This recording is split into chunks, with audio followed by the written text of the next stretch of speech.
मित्रों नमस्ते, मैं पुरुषोत्तम आवारे पाटिल और आप देख रहे हैं निर्भीक। दोस्तों, बच्चों को अगर स्कूली टाइम में या जिस उम्र में उन पर अच्छे संस्कार किए जा सकते हैं, जिस उम्र में उनको कई अच्छी बातें हम कह सकते हैं और वो जहन में रख सकते हैं, उसी उम्र में अगर हम उन्हें साइंटिफिक बातें अगर बताए तो बच्चे बड़ी खूबी से ख्याल में रखते हैं और तर्क करने लगते हैं। तर्क की लड़ाई बच्चे लड़ने लगते हैं। छोटे छोटे बच्चे जहाँ ऐसे तर्क करते हैं तो जब बड़ों को भी लगता है कि हमें भी तर्क का इस्तेमाल करना चाहिए। लोक दर्पण चैनल के सौजन्य से हमें जो एक वीडियो प्राप्त हुआ है, वो वीडियो में बहन भाई छोटे छोटे बच्चे जो पौराणिक बातों पर बड़ी अच्छी ढंग से अपना तर्क देते हुए नज़र आते हैं। हनुमान बचपन में सूरज को निगलने गया था, इस पर वो बच्ची क्या कहती है, हनुमान ने श्री राम जी के लिए बड़ा पर्वत श्रीलंका में उठा के लाया था, उस बारे में बच्ची क्या सोचती है। ऐसी बहुत सारी चीज़ें हैं कि जो एंगल, जो मुद्दा बच्चों के मस्तिष्क में आता है, वो हम सभी बड़े लोगों के मस्तिष्क में कभी आता नहीं। बचपन से हमें संस्कारित किया जाता है।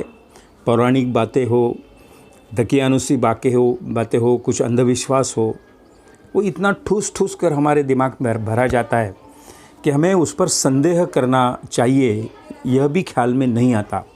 इसलिए बचपन से ही अगर बच्चों को उस तरह की सोच उनके दिमाग में डेवलप की जाए तो बच्चे किस तरह से आगे समाज में अपना काम चलाते हैं, किस तरह से सोचते हैं, किस तरह से बच्चे तर्क करते हैं, यही इन बच्चों को देखकर लगता है।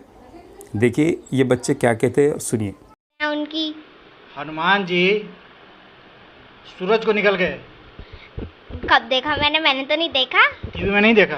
टीवी में नहीं, टीवी में रामायण आती है तब देखा है, लेकिन रामायण तो हम ही इंसानों ने तो बनाई है रामायण, हम तो कुछ भी जोड़ देंगे उसमें।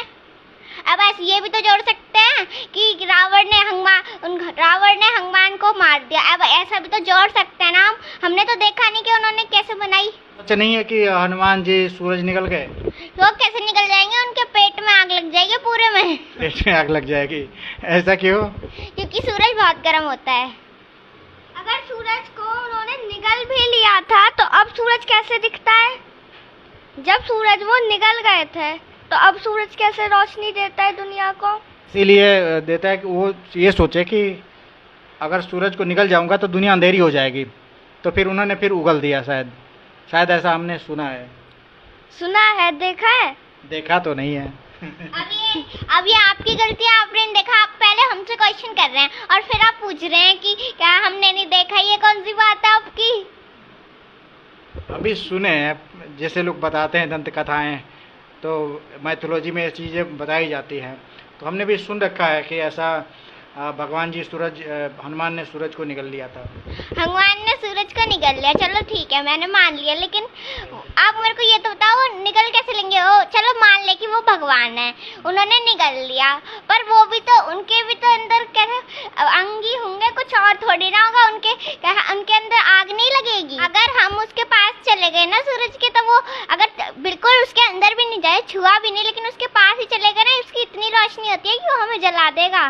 मानती हैं कि ये सब सारी चीज़ें फेक है, गलत ऐसा बताया जा रहा है? हाँ, ये सारी चीजें झूठ हैं, ऐसा कुछ नहीं है। वो बस अपना पेट पालने के लिए उन्होंने ये सब बता रखा है कि भगवान है। कौन बता रखा है पेट पालने के लिए? पंडित लोगों ने। पंडित मतलब कौन? जैसे ब्राह्मण, उनका ये तो धंधा है और हम लोग समझते नहीं है। वो तो अपना धंधा चला रहे हैं अपना पेट पालने के लिए, वो तो एक तरीके से उनका बिजनेस है। रावण के 10 सिर बताए जाते हैं कि उसके 10 सिर थे। और जो दशहरा में आप देखती हैं कि रावण को बहुत बड़ा पुतला बनाया जाता है, 10 सिर उसमें होते हैं, फिर जलाया जाता है। तो क्या रावण के 10 वास्तव में 10 सिर होते थे क्या? आपने आज तक किसी इंसान के 10 सिर देखे हैं? नहीं, मैंने तो नहीं देखा। नहीं देखे तो वो भी तो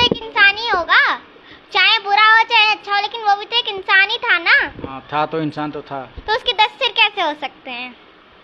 ये भी गलत है।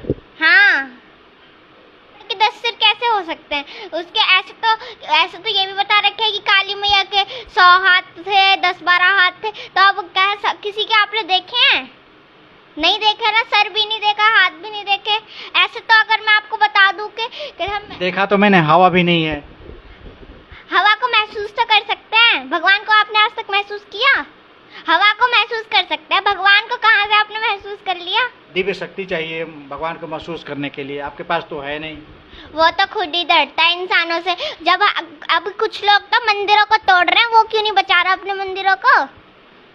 भगवान अपने मंदिरों को बचाए। मंदिर को क्यों नहीं बचा पाता है? सुनना छोटे छोटे बच्चों की बात।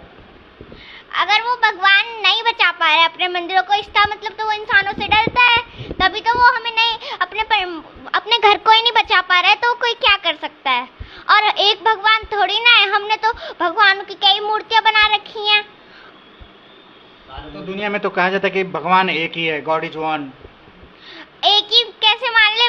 वैसे तो अभी ब्रह्मा है, विष्णु है, महेश है, इतने सारे भगवान हैं। जैसे शिव, पार्वती, ऐसे इतने सारे भगवान हैं। अब फिर क्यों कहते हैं कि ये एक भगवान, ये एक भगवान? ये हर भगवान का अलग अलग मंदिर है। लक्ष्मण को वो तीर लगा था, तो जब तीर लगा था तो मूर्छित हो गए थे। तो वैद्य बताया कि जब इनको जड़ी बूटी संजीवनी बूटी जब मिलेगा तब ये बच सकते हैं, और वो भी रात रात में लाना पड़ेगा।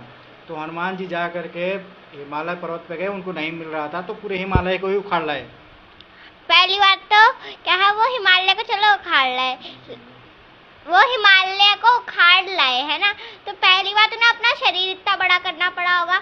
और दूसरी बात क्या है, श्रीलंका जो थी वो क्या हिमालय पर्वत उससे 10 गुना बड़ा था। तो वो श्रीलंका पे रख कैसे दिया पूरा? वो खड़े कहाँ होंगे? श्रीलंका से 10 गुना बड़ा चीज जो पर्वत है वो लेके आए, तो रखे कहाँ फिर? भाई रखे तो थे वहीं श्रीलंका में ही। तो जब श्रीलंका से बड़ा पर्वत है तो फिर रखे कहाँ? यही है ना आपका सवाल? हाँ, मेरा सवाल यही है कि उन्होंने पूरा रख कैसे दिया? वो तो 10 गुना बड़ा था ना श्रीलंका से। तो उन्होंने वो एक बात, पहली बात तो खड़े कहाँ हुए होंगे, और दूसरी बात उन्हें पर्वत पर चढ़ के वो संजीवनी बूटी ढूंढनी होगी, तो वो चढ़े कैसे होंगे? एक तो दूसरी बात कि ये इतना बड़ा था, 10 गुना बड़ा था, वो पूरी जगह पे आ